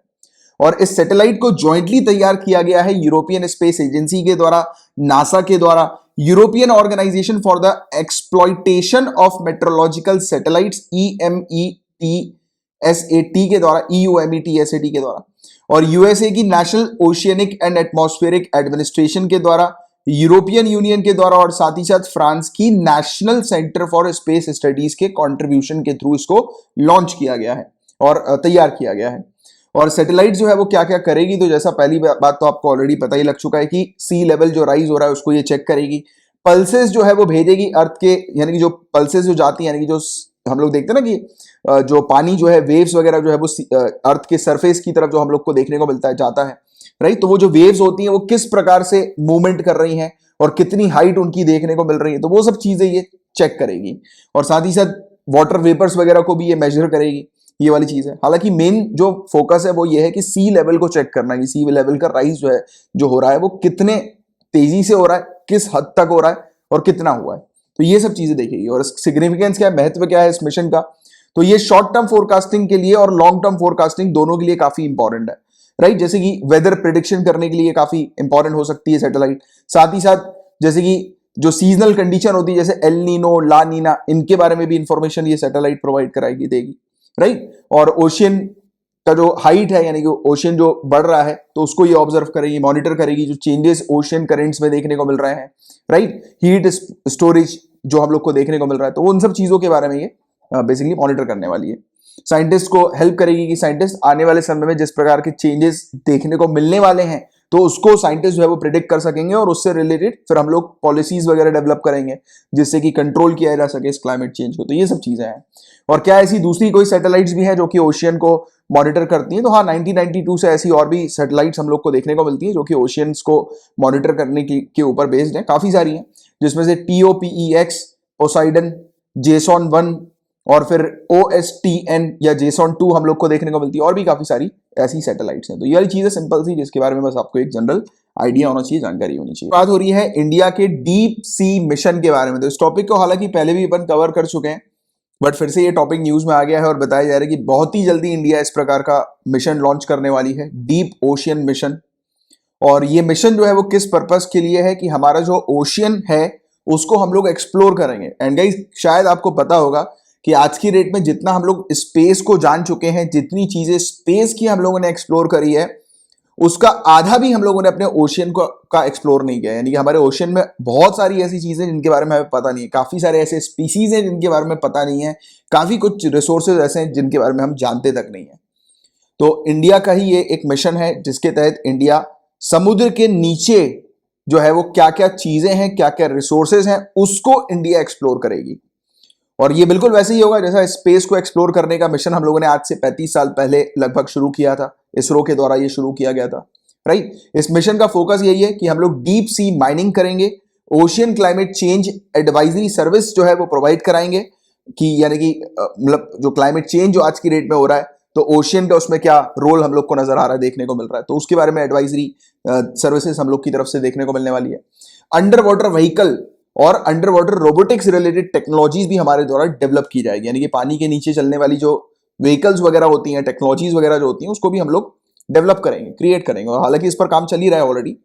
इसमें 2 की प्रोजेक्ट्स हैं जो कि प्लान किए जा चुके हैं और ये डीप ओशियन मिशन रिपोर्ट के थ्रू हमें पता लगा है। एक है डीसैलिनाइजेशन प्लांट और ये टाइडल एनर्जी के थ्रू पावर किया जाएगा ये वाला प्लांट, राइट। तो बेसिकली रिन्यूएबल एनर्जी के जनरेशन पर्पस के लिए ये वाला प्लांट हम लोग को देखने को मिलेगा, डीसैलिनाइजेशन प्लांट, राइट। और इसके अलावा सबमर्सिबल व्हीकल, और ये बेसिकली समुद्र के नीचे एटलीस्ट 6000 मीटर की डेप्थ तक जाकर एक्सप्लोर कर सकती है। यानी कि ऐसी व्हीकल्स, ऐसी टेक्नोलॉजी हम लोग बना रहे हैं, राइट। इसके अलावा ये मिशन बूस्ट करेगा कि इंडिया का जो बहुत बड़ा एक्सक्लूसिव इकोनॉमिक जोन है और जो कॉन्टिनेंटल शेल्फ है उसको एक्सप्लोर करने में ये मदद करेगा। ये इंडिया को इनेबल करेगा कि इंडिया कैपेबिलिटीज डेवलप कर सकती है जिसके चलते हमारा सेंट्रल इंडियन ओशन बेसिन जो है उसमें मौजूदा रिसोर्सेज को हम लोग एक्सप्लॉइट कर सकें, राइट। इंडिया जो है उसको अलॉट ऑलरेडी किया जा चुका है 75,000 स्क्वायर किलोमीटर का area central Indian ocean basin में, और ये यूनाइटेड नेशन इंटरनेशनल सी बेड अथॉरिटी के द्वारा प्रोवाइड किया गया है, जिसके चलते इंडिया यहां पर पॉलीमेटालिक नोड्यूल्स को एक्सप्लोर कर सकती है, राइट। और बताया यह जाता है कि यहां पर अगर इस क्षेत्र पर जो मौजूदा जो मेटल्स हैं, आयरन, मैग्नीज, निकल, कोबाल्ट और जो पॉलीमेटालिक नोड्यूल्स जो हम लोग को देखने को मिलते हैं, तो यहां पर जो रिसोर्सेज जो हैं तो उसका अगर हम लोग 10% भी अगर निकाल लें, राइट, 10% भी, तो अगले 100 सालों तक इंडिया को एनर्जी रिक्वायरमेंट की आवश्यकता नहीं होगी।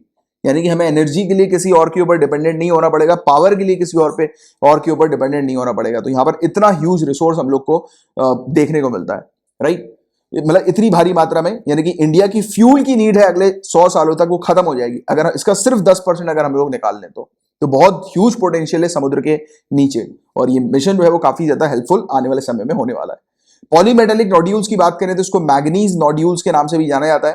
पोटैटो की तरह दिखने वाले होते हैं ये नोड्यूल्स, और ये पोरस नोड्यूल्स हम लोग को भारी मात्रा में देखने को मिलते हैं, और ये सी फ्लोर में मौजूद हम लोग को नजर आते हैं। वर्ल्ड ओशियन के सी फ्लोर में हम लोग को देखने को मिलते हैं, और इसमें मैग्नीज होता है, आयरन होता है, निकल, कॉपर, कोबाल्ट, लेड, ऑलिडिनम, कैडमियम, वेनेडियम, टिटेनियम, तो ऐसे जो एलिमेंट्स हैं यहां पर हम लोग को नजर आते हैं। इसमें से निकल, कोबाल्ट, कॉपर की अगर हम लोग बात करें तो ये इकोनॉमिकली भी और स्ट्रेटेजिकली भी इंपॉर्टेंट ये मटेरियल्स, एलिमेंट्स हम लोग को यहां पर देखने को मिलता है इसमें पॉलीमेटालिक नोड्यूल्स में।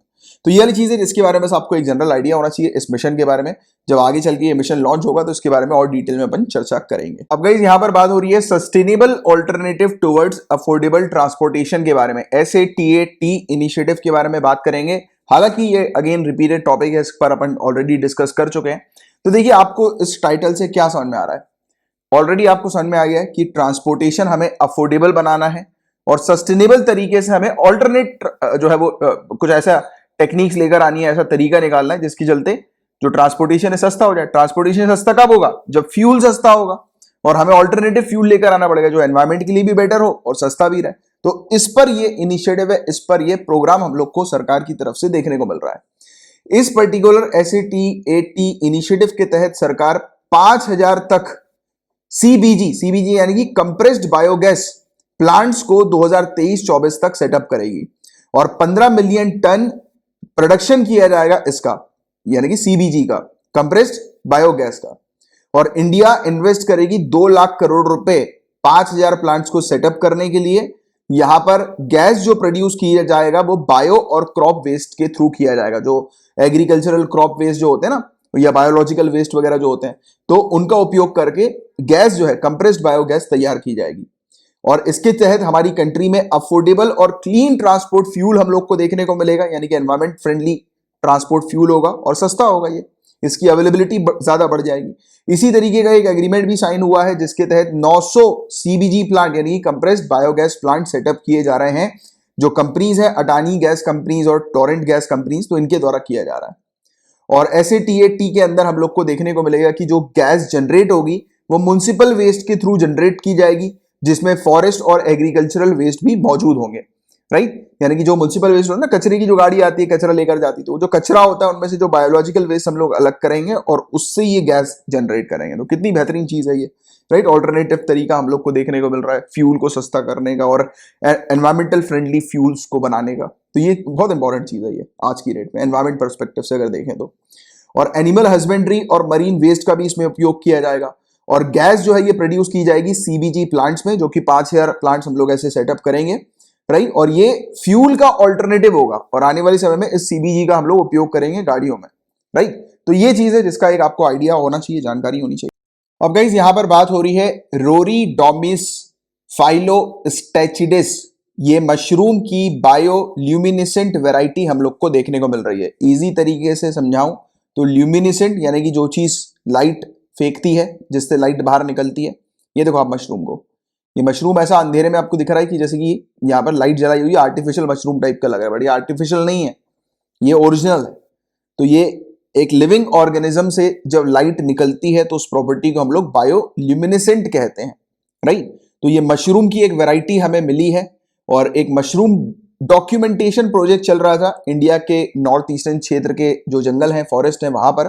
तो उसी समय पाया गया, ये खोज हुई इसकी बायोल्यूमिनेसेंट यानी कि लाइट एमिटिंग, जिससे लाइट एमिट होती है, निकलती है बाहर, राइट। तो मशरूम जिससे लाइट निकल रही थी, तो वो ये ऐसा मशरूम हमने ढूंढा। और ये जो नई स्पीसीज है इसका नाम मैंने भी आपको बताया था, इसका नाम है रोरीडामिस फाइलोस्टेचिडिस। तो ये इसका नाम हम लोग को देखने को मिल रहा है, राइट। ये पहली बार अगस्त में मिला था हमें मेघालय के ईस्ट खासी हिल के अंदर हम लोग को देखने को मिला था, ईस्ट खासी हिल डिस्ट्रिक्ट में हमें देखने को मिला था, ये यहाँ पर मॉलिंग नोंग के अंदर, राइट। फिर बाद में ये करंगशुरी जो वेस्ट जाइंता हिल्स में हम लोग को देखने को मिलती है, तो वहां पर ये पाया गया, राइट। और 97 नोन स्पीशीज हैं इस प्रकार की फंगाई की, यानी कि बायोल्यूमिनेसेंट फंगाई की, यानी कि जिससे ये लाइट निकलती है पूरे दुनिया भर में 97 है ऐसी, जिनमें से एक ही ये बताई जा रही है। और ये स्पीसीज इंपॉर्टेंट इसलिए है इंडिया पर्सपेक्टिव से क्योंकि पहला मशरूम हमें इस प्रजाति का रोरीडोमिस प्रजाति का देखने को मिला है, जीनस का देखने को मिला है। और एक लौता ऐसा मेंबर है ये इस जीनस के अंदर कि जो कि लाइट एमिट करता है, जिससे लाइट निकलती है। और बायोल्यूमिनेसेंट की जिसके बारे में अपन ने बात करी, तो वो एक प्रॉपर्टी होती है जिसमें एक लिविंग ऑर्गेनिज्म लाइट प्रोड्यूस करते हैं और बाहर निकालते हैं, एमिट करते हैं लाइट को। और ये प्रॉपर्टी आपको मिल जाएगी एनिमल्स में, प्लांट्स में, फंगाई में और बैक्टीरिया में। और इस प्रकार के ऑर्गेनिज्म जो होते हैं जिससे लाइट निकलती है, ज्यादातर ओशियन एनवायरनमेंट में नजर आते हैं, बट हाँ ये टेरेस्टेरियल एनवायरनमेंट में भी हम लोग को देखने को मिलते हैं, राइट। इसके अलावा जो कलर जो इनसे निकलता है, वो कलर एक केमिकल प्रॉपर्टी के चलते निकलता है, यानी कि उस जो ऑर्गेनिज्म है उसके अंदर केमिकल प्रॉपर्टीज कैसी हैं, तो उसके ऊपर बेस्ड ये कलर एमिट करती है, राइट। जैसे कि आप देखो हर एक एनिमल के अलग अलग कलर्स जो हम लोग को देखने को मिलते हैं, तो वैसे ही उसी के आधार पर ये केमिकल प्रॉपर्टीज होती हैं जिसके चलते ये कलर निकलता है इनसे, राइट। फंगाई की केस की अगर हम लोग बात करें तो इस फंगाई के अंदर एक्चुअल में होता है एक लूसीफेरेज नाम का एक एंजाइम, जिससे ये लाइट निकलती है, ठीक है। तो बस ये बेसिक फैक्ट है, स्पेशली बस आप ये थोड़ा सा नाम याद रखना और ये पता होना चाहिए आपको कि मशरूम की ये ऐसी वैरायटी है जिससे ये लाइट एमिट होती निकलती है। इसमें बात करेंगे CEFPPC के बारे में, scheme for creation and expansion of food processing and preservation capacities के बारे में। क्या समझ रहे हो आप इस टाइटल से, कि एक ऐसी स्कीम है जो कि फूड प्रोसेसिंग जो फूड प्रोसेसिंग सेक्टर जो हम लोग देखते हैं और यूनिट्स जो हम लोग देखते हैं जहां पर फूड प्रोसेसिंग होती है, तो ये स्कीम फूड प्रोसेसिंग यूनिट्स को बढ़ाएगी और जो एग्जिस्टिंग फूड प्रोसेसिंग यूनिट जो हमारे पास है उसको एक्सपेंड करेगी, राइट। तो इसको लेकर ये स्कीम हम लोग को देखने को मिलती है। और ministry of food processing industry ने अप्रूव की है ऐसी 28 फूड प्रोसेसिंग प्रोजेक्ट को, और ये प्रोजेक्ट के ऊपर 320 करोड़ से ज्यादा रुपए जो है वो खर्चा किए जाएंगे। और ये इसी स्कीम के तहत हम लोग को देखने को मिल रही है। ऑब्जेक्टिव यही है कि हमें फूड प्रोसेसिंग और प्रिजर्वेशन कैपेसिटीज को क्रिएट करना है, मॉडर्नाइज करना है, एक्सपेंड करना है जो एग्जिस्टिंग फूड प्रोसेसिंग यूनिट्स हमारे पास हैं, राइट। और इंक्रीज करना है फूड प्रोसेसिंग के लेवल को, यानी कि जितनी मात्रा में हम लोग फूड प्रोसेसिंग करते हैं उसको हमें और बढ़ाना है, क्योंकि इकोनॉमिक स्टिमुलस पैकेज में हमने इसके बारे में भी चर्चा करी थी कि फूड प्रोसेसिंग पर हम फोकस करेंगे और एक्सपोर्ट करेंगे भारी मात्रा में प्रोसेस्ड फूड को, राइट, इंडिया से, जिससे कि हमारे फार्मर्स की इनकम भी बढ़ेगी और साथ ही साथ फूड प्रोसेसिंग के मामले में, फूड प्रोसेसिंग सेक्टर के मामले में हम लोग आगे बढ़ेंगे और लोगों को जॉब्स मिलेगी, इंप्लॉयमेंट मिलेगी, राइट। तो ये चीज है। इसके अलावा हमें वेस्टेज वगैरह को रिड्यूस करना है, राइट, क्योंकि फूड प्रोसेसिंग करेंगे तो वेस्टेज रिड्यूस होंगे। अब कैसे रिड्यूस होंगे वेस्टेज को, देखो, जैसे कि एग्जाम्पल के तौर पर टमाटर है, ठीक है, टमाटर को लिया हमने। अब टमाटर जो है वो एक जगह पर, एक एरिया पर सरप्लस मात्रा में हम लोग को देखने को मिल रहा है, यानी कि भारी मात्रा में टमाटर है। अब टमाटर पेरिशेबल कमोडिटी है, यानी कि अगर आप उसको ज्यादा देर तक रखोगे तो वो सड़ जाएगी एक टाइम के बाद। तो हम लोग उसको सड़ने से पहले, सड़ जाएगी मतलब वेस्ट हो गया, हम लोग उसके वेस्टेज से पहले उस टमाटर का टोमेटो सॉस बना देंगे, राइट, और टोमेटो सॉस बनाकर उसको फिर एक्सपोर्ट कर देंगे और उसका ट्रेड वेट कर देंगे, तो उसको यूज में ले आएंगे। तो ये चीज है कुल मिला के कि हमें वेस्टेज को रिड्यूस करना है। और ये स्कीम इंप्लीमेंट की जा रही है ऑर्गेनाइजेशंस के थ्रू, जैसे कि सेंट्रल और स्टेट पब्लिक सेक्टर अंडरटेकिंग्स हो गए, जॉइंट वेंचर्स हो गए, फार्मर प्रोड्यूसर ऑर्गेनाइजेशन हो गए, एनजीओज हो गए, और भी काफी सारे ऐसे ऑर्गेनाइजेशंस इस स्कीम को इंप्लीमेंट करेंगे, लागू करेंगे, राइट। आगे की चर्चा करें, इंडिया थाईलैंड कोऑर्डिनेटेड पेट्रोल की यहां पर बात हो रही है। तो 30वां एडिशन इसका हम लोग को अभी रिसेंटली देखने को मिला था अंडमान सी में, और ये स्ट्रेट ऑफ मलक्का के काफी नजदीक कंडक्ट हुआ था। ये इंडिया और थाईलैंड इस प्रकार की जो एक्सरसाइज है ये साल में 2 बार कंडक्ट करती हैं। 2005 से ऐसी एक्सरसाइज हम लोग को देखने को मिल रही है इंडिया और थाईलैंड के बीच में। इस एक्सरसाइज का मेन पर्पस ये होता है कि हमें इंडियन ओशियन को सेफ और सिक्योर रखना है, राइट। किस पर्पस के लिए? कमर्शियल शिपिंग के लिए और इंटरनेशनल ट्रेड के लिए। ये इंश्योर करता है कि United Nation Convention on Law of the Sea है, ये जो है ना ओशियन का जो कानून हम लोग को देखने को मिलता है, तो ये इफेक्टिवली इंप्लीमेंट हो, तो इसको ये इंश्योर करते हैं इस कॉर्पोरेट के थ्रू, राइट, कोऑर्डिनेटेड पेट्रोल के थ्रू।